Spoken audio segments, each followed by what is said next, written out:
Bridget Cleary, originally known as Bridget Boland, was born on February 19, 1869, in Ballyvadlia, County Tipperary, Ireland. On August 6, 1887, she married Michael Cleary at the Roman Catholic Church in Drangan. Their first encounter took place earlier that same month in Clonmel, where Michael worked as a cooper and Bridget served as a dressmaker's apprentice.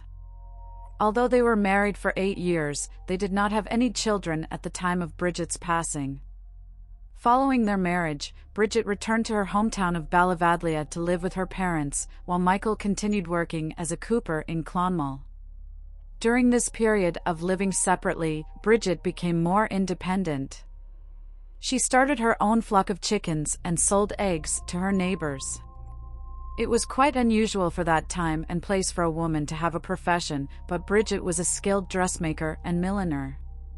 She even acquired a state-of-the-art Singer sewing machine. After Bridget's mother passed away, the Clearys took on the responsibility of caring for Bridget's elderly father, Patrick Boland. Having him live with them allowed them to secure a house reserved for laborers. Although neither Bridget nor Michael were entitled to this cottage, Patrick's previous occupation as a laborer made it possible for them to obtain the best house in the village. However, due to its location on the site of a rumored fairy ring fort, there was little interest from others in the house. In March 1895, Bridget was reported missing under concerning circumstances. She had been unwell for a few days, supposedly diagnosed with bronchitis. As her condition worsened, a physician visited her home on March 13, 1895, followed by a priest who administered the last rites due to her grave condition. Over the next 2 days, Bridget received care from friends and family, who resorted to various home remedies. However, a troubling incident occurred that foreshadowed her tragic fate. Both her father and her husband accused Bridget of being a fairy who had taken her place, and they performed a ritual where they threw urine on her and carried her to the fireplace in an attempt to expel the supposed fairy presence. By March 16, rumors began to spread about Bridget's disappearance, prompting local police to initiate a search. Michael, her husband, claimed that his wife had been abducted by fairies and seemed to be keeping a vigil. Witness testimonies were gathered in the following week, leading to the charge of 9 individuals, including Michael, in connection with Bridget's disappearance. On March 22, Bridget's charred body was discovered in a shallow grave, and a coroner's inquest the next day concluded that her cause of death was burning. The legal proceedings took place from April 1 to April 6, 1895. Initially, 10 individuals were charged, but 1 was discharged, leaving 9 defendants to face trial.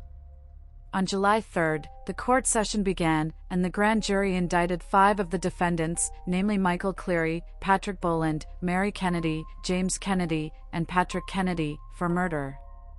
All 9 defendants faced charges of wounding. The case proceeded to trial. Evidence presented during the trial revealed that on March 15, Michael called upon Father Ryan to visit their home. Ryan found Bridget alive, but in a state of agitation. Michael informed the priest that he had not been administering the prescribed medicine to his wife, as he had no faith in it. According to Ryan's account, Michael expressed that alternative remedies might be more effective than conventional medicine.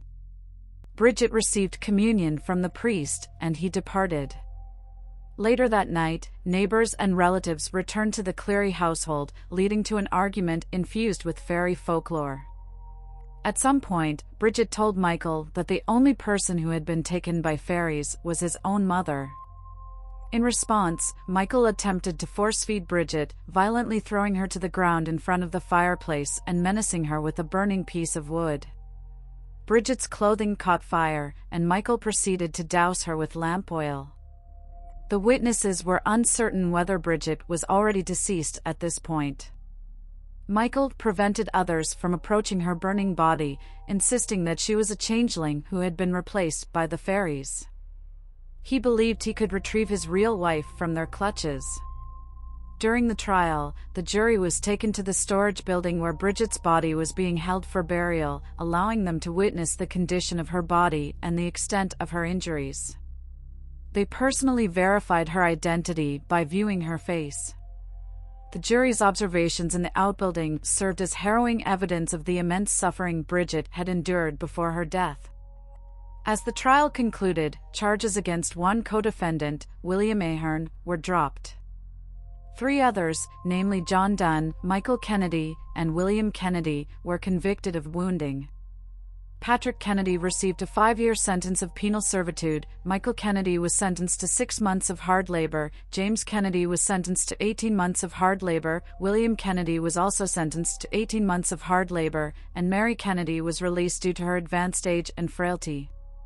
Patrick Boland received a 6-month sentence of hard labor, while John Dunn was sentenced to 3 years of penal servitude. Michael Cleary was found guilty of manslaughter and sentenced to 20 years of penal servitude, serving 15 years in prison. He was released from Maryborough, now Portlaoise, prison on April 28, 1910, and subsequently moved to Liverpool, England.